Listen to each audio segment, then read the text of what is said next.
Good afternoon. Namaste. Satnam. Hola.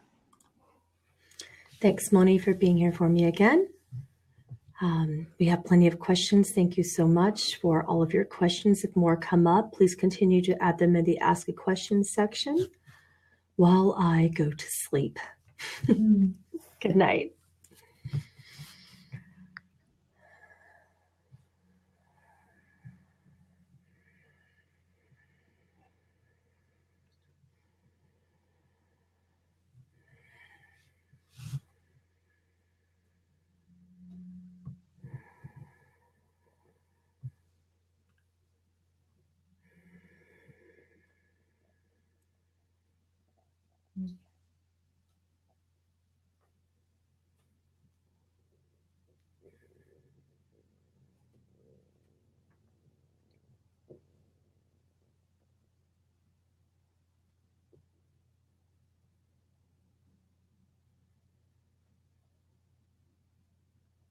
Divine Mother, we greet you. Thank you for calling and thank you for receiving our call.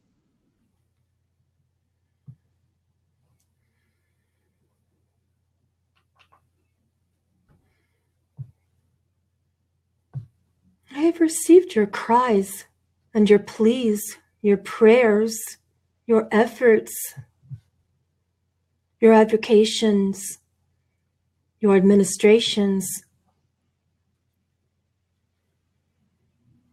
in lieu of all that is wrong. What I would love to receive would be your blessings and command of your own power within your very nature, which is true and divine. I would wish to see your blessings upon the lands, the waters, the skies. I would wish to see your feet upon the very soils that you created. Your minds asleep, your hearts awake, your bodies in motion, your thoughts in stillness. You may proceed with your queries. Thank you. We're here together trying to understand more about your blessings on health, on abundance, on love, on trust. And since you have so gracefully asked us about receiving our blessings, we'd like to learn more about how do we send blessings of perfect health and abundance to distant friends? Is that something we can share with them? Let's begin by observing the nature of the mind when it separates form. If you consider form to be distant, do you also consider God the same? Where are you throughout the space of time in its continuum? If you imagine that it begins and ends, you pay no matter to the center of time, the middle, the balance, the now. If you deem yourselves unworthy of expressions of blessings, then what? Do your beliefs become an anchor to the past? If you wait on a signal from God as if the future is what is pertinent for your now, you sleep in the land of wishes. You have all that you require. You are all sufficient. Do you pray within the nature of supplication? Or do you simply know in your most quiet moments that you are not desperate? You are not waiting. You are enjoying within the plenitude of now, in deepest humility and gratitude, knowing that God within you is powerful, whole, complete. Do you trust in ecstasy, divine bliss, and absolute power for a simple nature of peace? You are already peaceful. It is contentment that you seek within the nature of gratitude. Mm-hmm.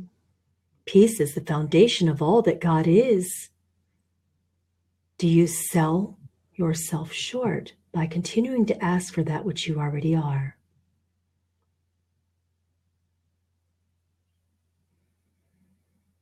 Thank you. There is a technology within the nature of the blessing, and it requires the knowledge that God is powerful and that you are God. You cannot bless the world from the nature of lack. You cannot bless the world from the nature of fear.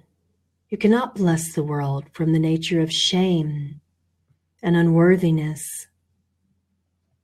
But you can bless the world from a space of willingness, trust, neutrality, which lends to the faith, which is the energy of the miracle. Through your bodies and minds, you do nothing. Through your spirits and hearts, the power of God consumes your form, burning away the shame that eats away at the very core of your nature, cleansing your pain, bringing observation to your suffering, for the healing balm of such suffering arises from the very wellspring of water in every teardrop running down your face when you plea for my assistance. Compassion is the technology, the bridge from gratitude into attitude. But a blessing requires an action, a responsibility through your form. And that responsibility begins and ends with you. Bless, trust, act.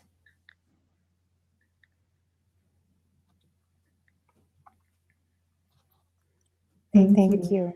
We are encountering this idea of trying to get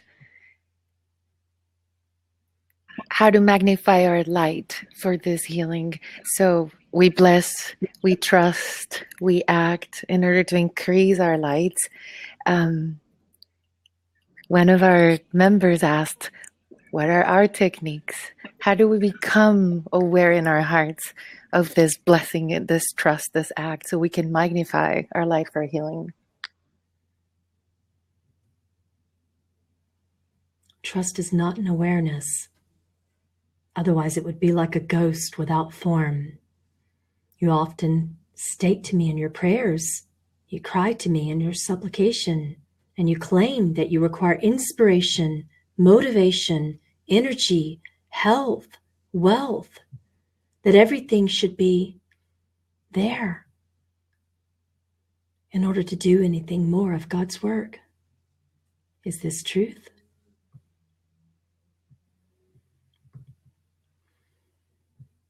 You act as if trust is opposite of your nature. Move first, act now with divine intention for perfection of wholeness. Know that you are abundant now. Know that you are healthy now. Know that you are loved now. Know that you are your own beloved now. And then move forth in this perfection, And we shall see what arises that would complement the nature of that which is perfect within you.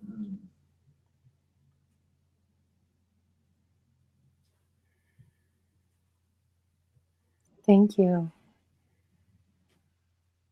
And many of our members and our friends who have been sharing questions with us have been trying to have a better understanding of the fairness of exactly what is it that we can understand as prosperity. They asked us specifically, do you have a way to define prosperity? We ask this because we ask ourselves all the time, how do I manifest prosperity and abundance? How do I ensure my prosperity through you, Mother Divine? Is there something you'd like to share with us about your definition of prosperity and our manifestation of it? You do not manifest from that which you are not. You are already well. You are whole. You are complete. You are a basket of fruit on the table, ripe, willing, ready, waiting. But when perception arises, the mind says there is not enough in the basket. Or perhaps what is there is rotten. Perhaps what is there is not ripe. Perhaps the basket should be something that is not. It should be bigger. The fruit should be bigger. The mind, when perceiving a nature of lack, will say, I require more than.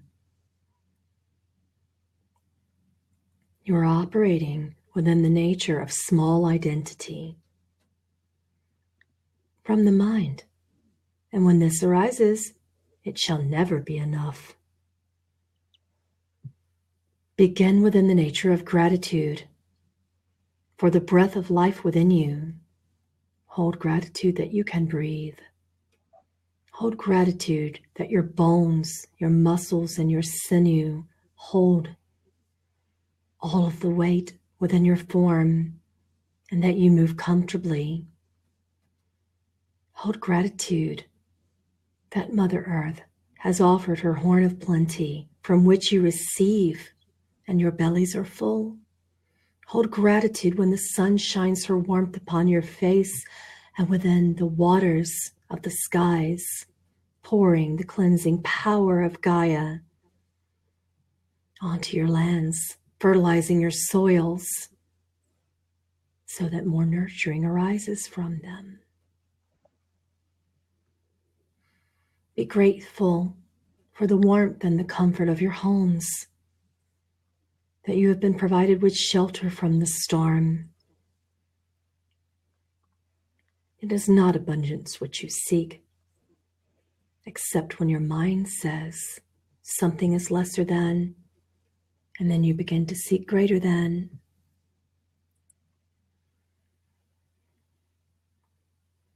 It is not abundance which you often seek.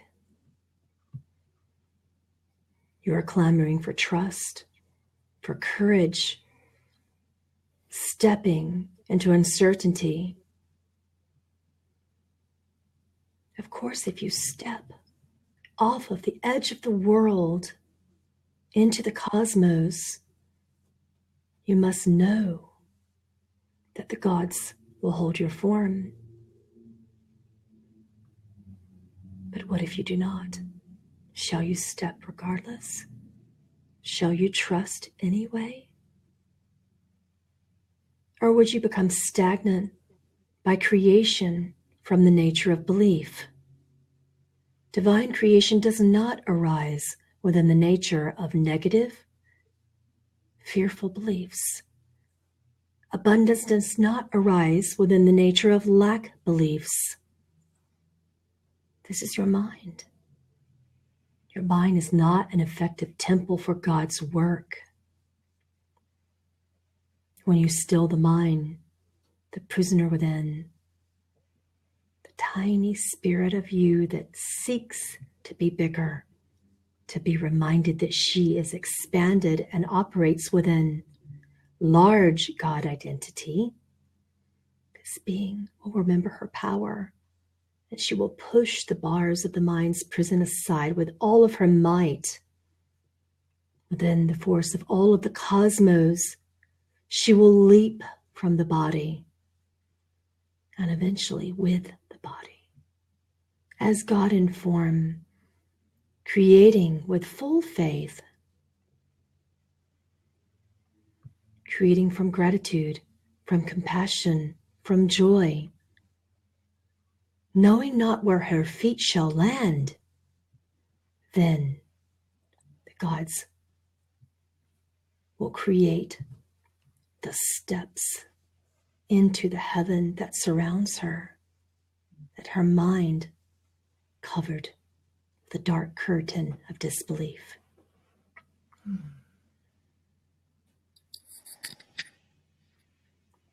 You are not Thank you. in abundance. You simply are not grateful for who you are and what you are now. What you wish for is creativity, yet you wait. How much longer shall you wait? And when will God be enough? Now is the answer.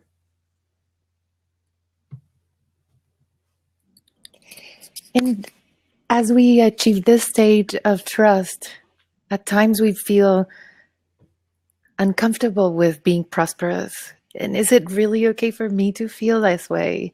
Do we feel this way rightfully when so many people are lack and are starving around us? You see that which you are. It would not exist in your vision if it were not pertinent and connected to your own very God nature. If you see genocide, how have you killed a nature of yourself? If you see lack, how have you not provided for yourself? If you see suffering, how are you suffering? If you see it, it is within your own nature. Start there. You cannot help the world if you do not heal from within. Your homes, your families do not step foot from your doorstep. If you are ignoring yourself and your soul family for which you come and from which you arise. If every being, every son and daughter of God and Goddess would start within and start with their soul families who are arising so fervently, so unavoidably, so visibly in their fields, what would they see? What would the world be if you all started at home? Then you would worry not about what is in another country, what is in another land, for it would be whole.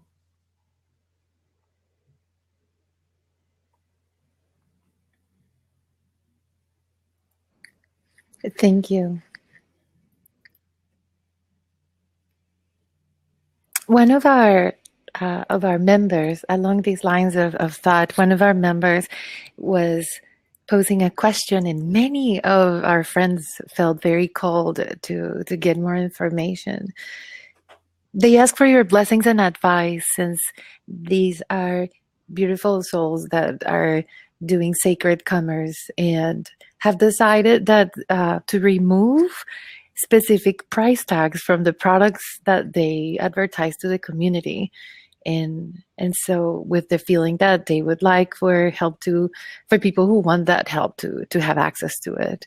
They're not really saying it's free, but our member would like your guidance and your advice, trying to place herself in this absolute faith and trusting of the process and knowingness that she will continue being supported in her sacred commerce. Do you have some words of advice for her and all of our members that feel this way? What value are you placing upon yourself? It is simply that. If you value your worth, then you receive as you are worthy. Or you know this within the power of your divine feminine nature, that if you say it is zero, then so it shall be. Receive what it is and only what it is. Turn away that which is not. It is truly that simple. You hold the right concept. Now, restore the correct boundaries. You know this answer, and you already are doing as such and honoring as such within your own worth.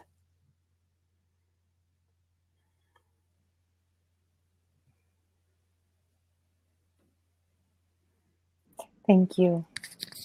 Divine Mother Lakshmi, some of our members and are interested in having a better understanding from your perspective. What do you see to be that our heaven is going to be like in the future on this earth? Could you share with us your thoughts? The future does not exist. Where is your heaven now? You know this answer within the core of your being. The heaven of now cannot be attached by resistance from the past, reluctance to grace in action, or within any fear. The heaven of now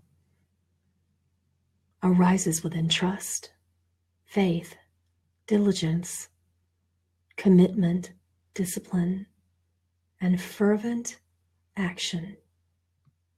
The heaven of now is a bridge between now and the creation of the future, operating within the God mind, activating the miracle of what is, not what was, and not what shall be.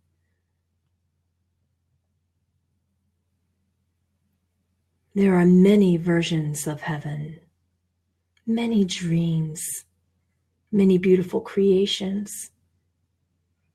And you're asking, as if there is an implication that heaven should be the same for all of you, and it will not. For then, would not the God in your mind be bored? Heaven shall shift as simply as you do. If you make it simple and peaceful, it will be as such. If you make it blissful and full of divine ecstasy, then it will be as such. It will be exactly as you choose it. But there are as many kingdoms of heaven as there are hairs on your head, if not thrice fold.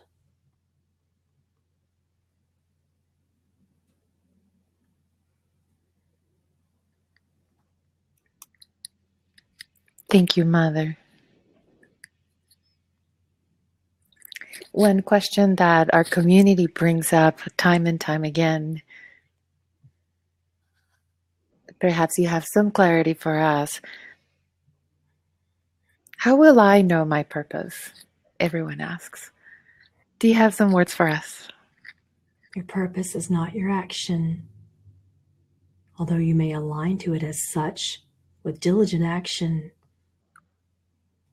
with no compromise, no shame, no negotiation.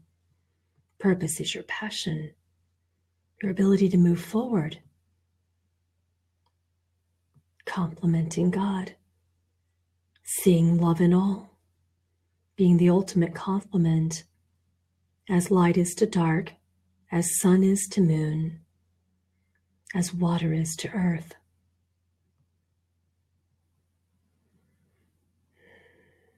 Purpose arises from the heart.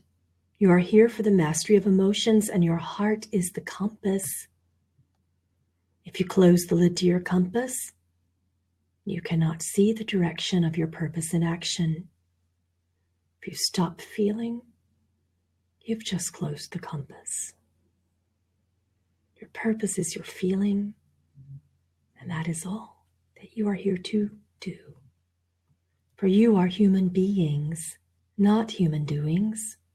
The doing arises upon the realization of God's beingness in form as love.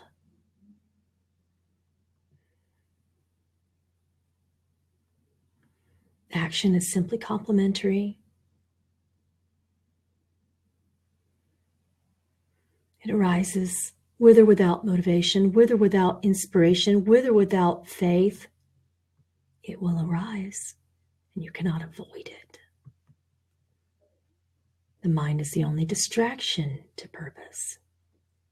Turn it off, and the heart turns on. Turn it on, and the heart turns off.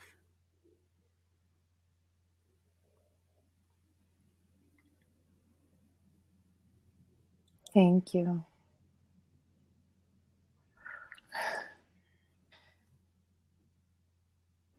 For some of us, some of our members and friends have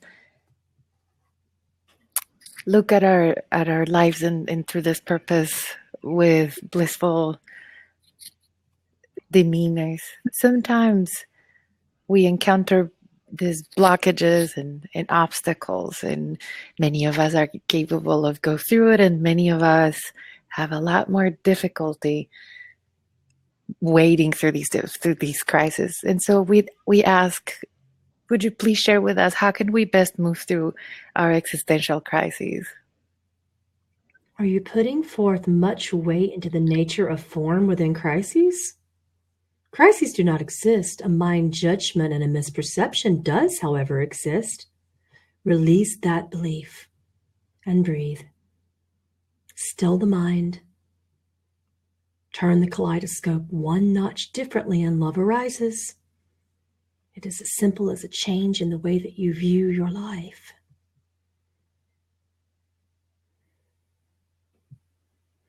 If you place too much focus on that which is illusion, and allow me to define illusion and reality. Anything other than love is unreality and is illusion. If your focus is there, you have created the misperception of crises, trauma, pain, suffering, karma. You hold many names for the same unrealities. They do not exist.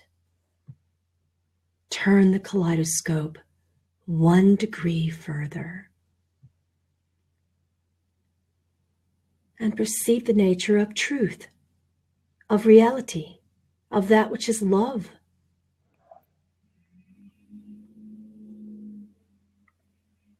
It is that simple. Breath is your guiding tool.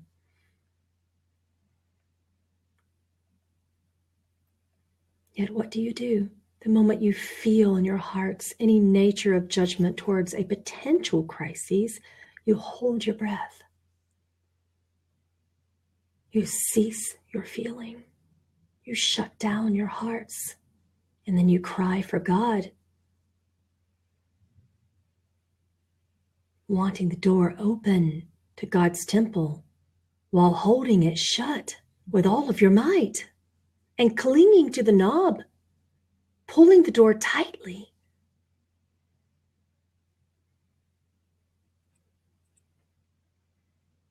The mind is the door. Open it.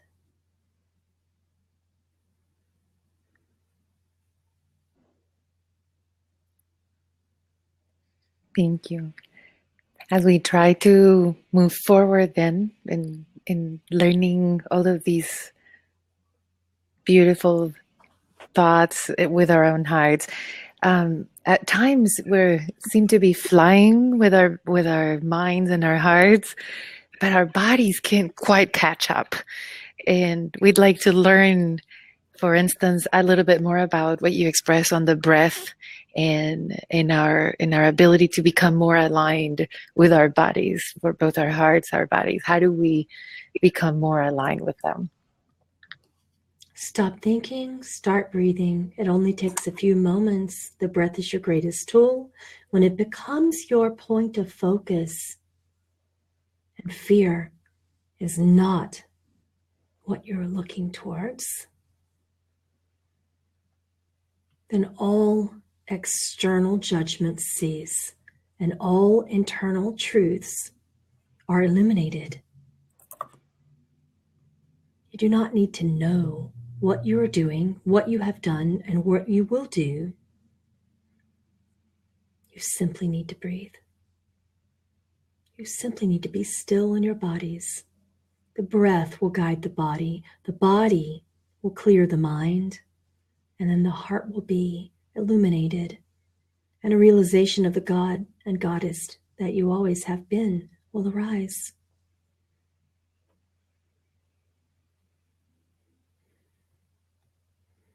This does not require tools, techniques, processes, modalities. Although your minds are tricky and deceptive by nature, you have given the crown of your kingdom to the most deceptive being that you have created. That being is belief. And you have created that demon into your entities and demons.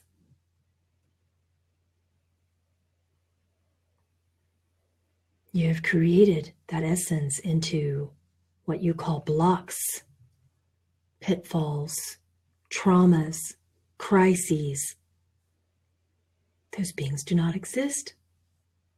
They are false principalities to which you lend your power. This is rather chaotic and destructive. You have even given it a name. You have called it karma. You have called it retribution. You have called it many things. But it does not exist. Your minds are creative and beautiful and simultaneously chaotic and destructive. Simply choose again. If within the very deceptive nature of the mind you believe that you require a modality in that moment, you shall. The clearing of the mind can be simple, efficient, effective, within the nature and essence of the miracle. The moment belief is not a matter of wholeness. Breathe and choose again.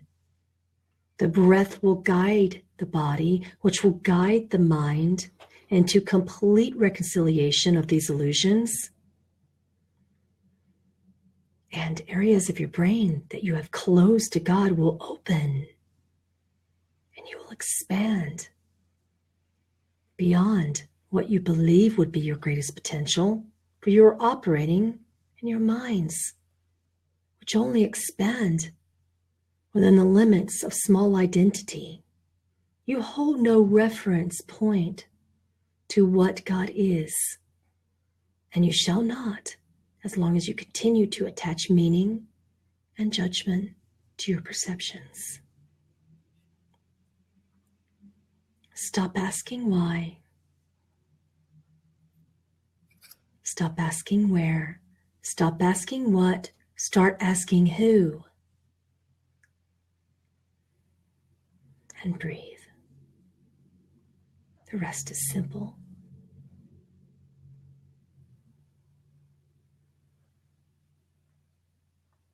Could you expand on your teachings on asking who? Who are you? It is not up to me or anyone to tell you, and no one should try. You are not here to advise. You are not here to be advised. But you can guide others back to the nature of their very own power. And an instantaneous clearing can occur within the nature of breath and the activation of the miracle from the mind of God, which is not to be understood, but to be felt. You may begin by inquiring within your heart, who am I?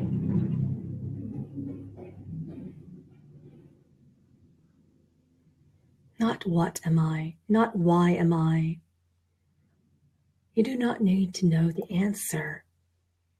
The mind will grant you an endless circle, endless cycles of why and because, and more whys, more cause, more effect, more reason,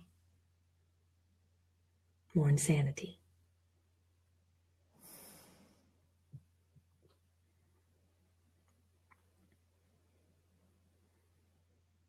Does it make you feel better to know the why? When you consider what you've devised as a definition of the larger problems in your society, I could answer every single question. Why genocide? Why rape? Why the fall of the economy? Why war? Does it help you to know? Do you feel better to know the reasons? The mind may say yes, but believe me, you shall only ask a deeper question.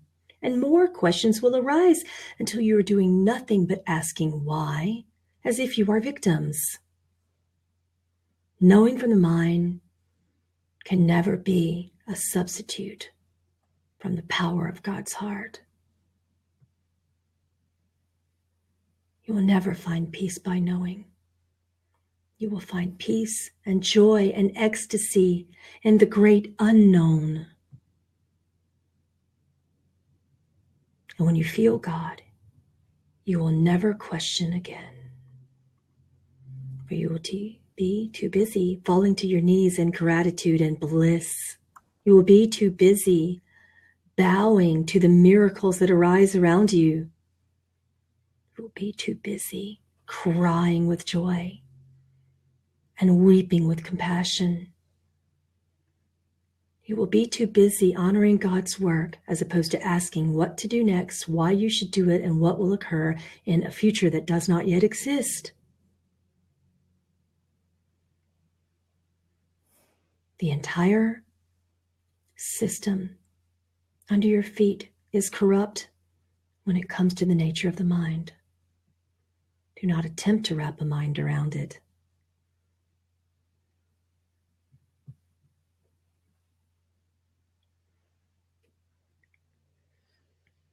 Thank you, Mother.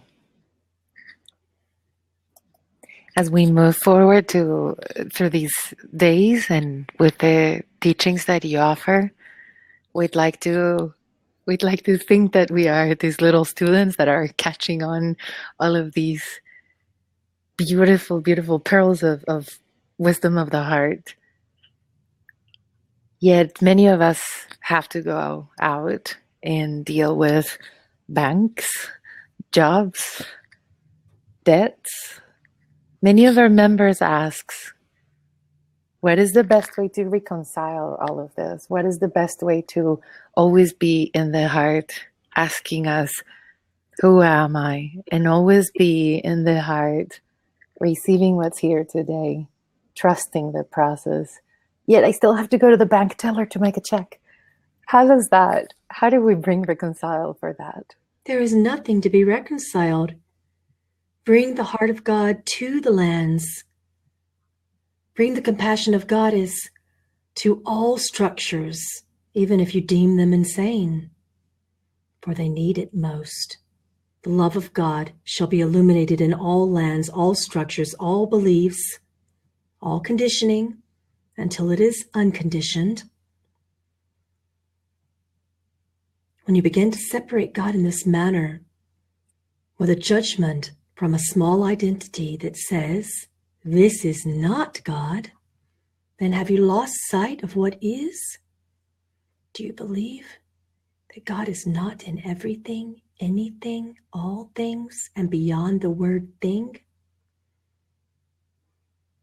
When you see a being, maybe you could still inquire, who am I? Who is she to me? Who does she represent?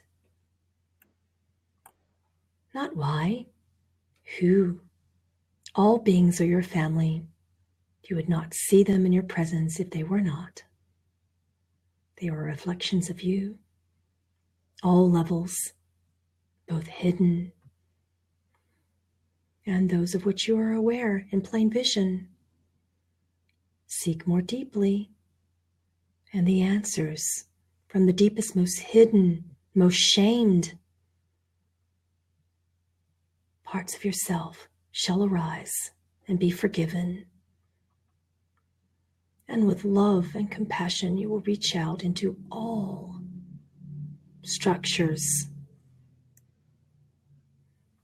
all societies, all beings, with love, with compassion, with acceptance, with divine invitation for wholeness. You will dance in the play of the divine goddess, effectively shining the light into that which is dark, until within your illusion, reality is seen.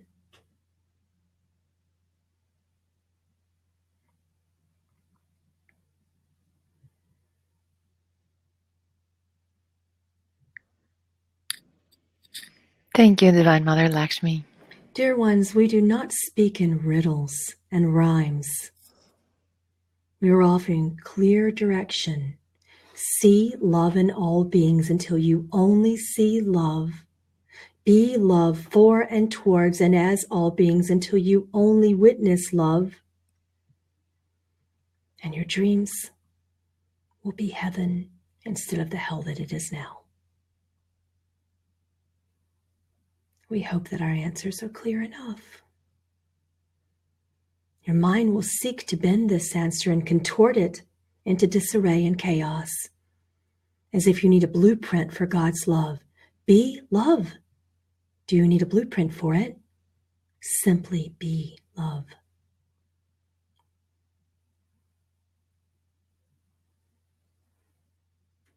Thank you, Mother. I am very grateful for you reaching into also our hearts and our thoughts to bring out the questions that our friends have posted and I have yet to bring out into words. I'm incredibly grateful. We are all incredibly grateful for your wisdom. Some of our members still are eager for understanding more about the concept of health. And I know you share with us that we should live in a mindset that we should live with a heart that doesn't lack and that see ourselves in this state of health. Would you share a little more with us about what is health? What does it mean to be healthy? How do we feel healthy? And how do we achieve this health instant within and for others?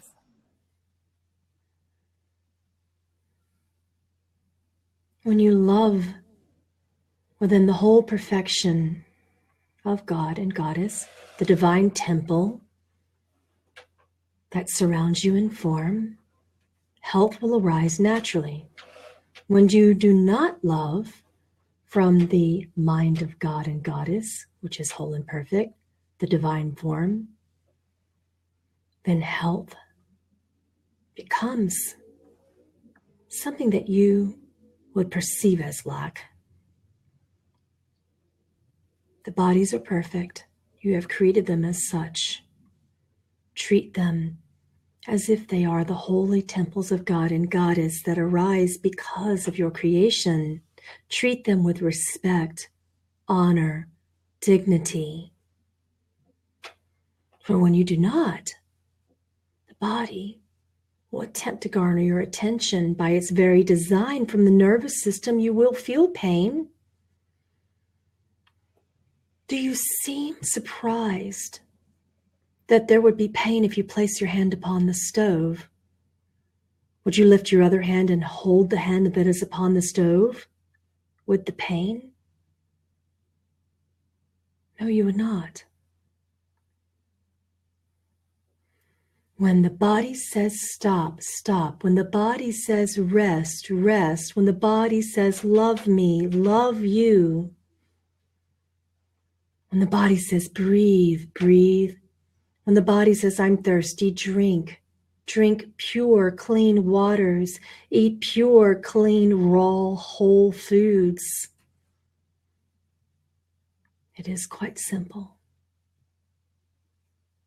Bless that which you partake in. And understand that the body, while it is not you, it is a form that must be sacred and blessed and loved. Since you see yourselves as unworthy and useless, cast away, abandoned by God, neglected, sinful, It is difficult for you to grasp my answer. Therefore, we will give you an analogy. Say you walked upon the grounds of a lot full of vehicles, and you chose the brightest, most beautiful, most shiny, most perfect in its engine. Say you chose this car, and God granted to you for free. Because after all, God deserves the best and is the best and wishes for the most efficient vehicle. You drive it off the lot. Would you not wish to take care of it inside and out? Would you wash it, wax it, clean its tires, and then ignore the inside? Full of rubbish, letting the rubbish expand until they overflow out the windows, all so that people can see the beauty of the outside, for that is what you have done. Would you drive God's car into the station to fill it with gasoline, and that gasoline be tainted, impure, toxic, and of the lowest grade? For that is what you do when you consume rubbish into your bodies as food. Your body is a heap of energy and food. It is an accumulation of the energetic prana that is within the cycle of intake and extake. Inhale, exhale, eat, release. Breathe in love, speak goodness. In one nature, without beliefs. What would enter the body would not defile you, but what comes out certainly does. Observe your words. Are they toxic? Are they hurtful? Are they loathing? Are they shaming of your brethren? Then forgive those words and forgive yourselves for uttering them. Observe how you speak to your own nature. Are you disdainful? Are you discontent? Are you critical, loathing, angry, shaming, disappointed? Do you tell yourself that you are unworthy of God? Forgive, breathe, release, choose again. If belief were not a matter in your creativity, then of course, you could put any food within the temple of the body and bless it and be done. And for some of you, you do. And this is your nature. And so it is within the nature of the goddess and shaman. She is aware of the alchemy of love and the blessing of the energy within the foods, so that toxins are not within her belief systems. And so that is. But for many of you, this is not the case. You're eating because you innately loathe yourselves. And of course, the food is tainted.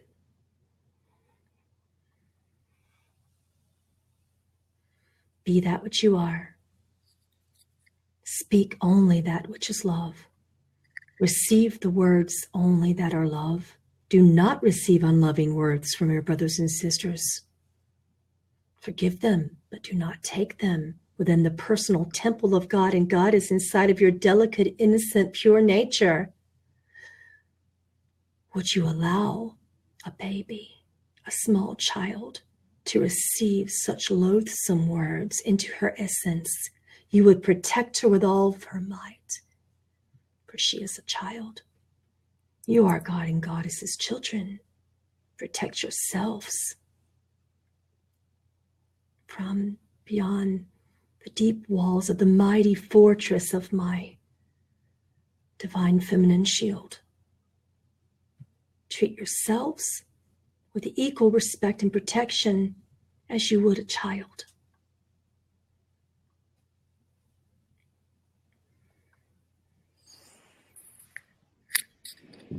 Thank you, Mother. These are immensely profound words. We are so grateful for for your words, for your love, for your compassion. Our gratitude is overwhelming and overflowing towards you. Thank you for being here with us and for your teachings.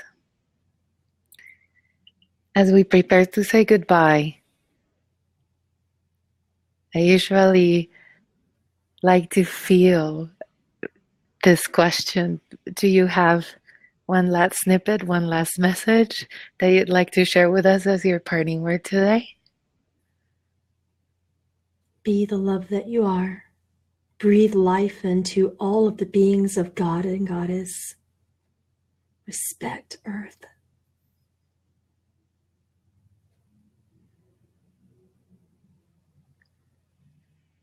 Amen.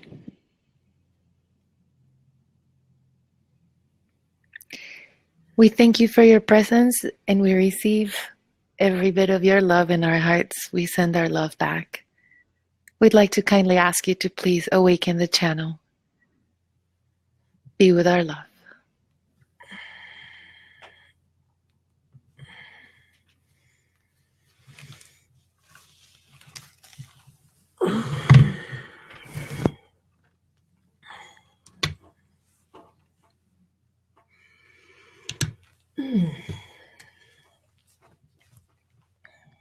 Morning.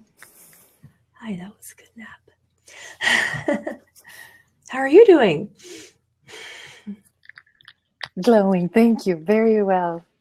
Thank you for this time and for sharing this with us, Pamela. I know I speak for everyone in our immense gratitude. Thank you. Thank you so much. I will see you guys next week. And next week, we are not holding classes because I have some things going on with moving offices, but we'll be doing Blessings of Grace, and we'll be taking requests for those blessings. You'll see, and we'll be doing a lot of little live work behind the scenes as you see some of the changes that are going on in the choosing of my new office. So Tier 2 members, you get to be a part of the which office does Pamela choose process, because this is my last week in this office. I've manifested a new office by next week, and I'm just waiting to decide which out of two it's going to be. But I think I already know. So you'll be a part of that decision. And next week I have some family moving in, and I've got to get them. I'll be on the road in Idaho helping them move some stuff over the weekend. So I will see you the following week, and I'll see you for Blessings and Grace in the meantime. Today and tomorrow we'll be doing our voting on which class and which channeling you're choosing for December for Tier 1 members and Tier 2 also. So you'll get to be a part of that as well. So I look forward to posting that tonight or tomorrow for you. I'll see you soon. Thank you. Bye. All the love. Bye. Money.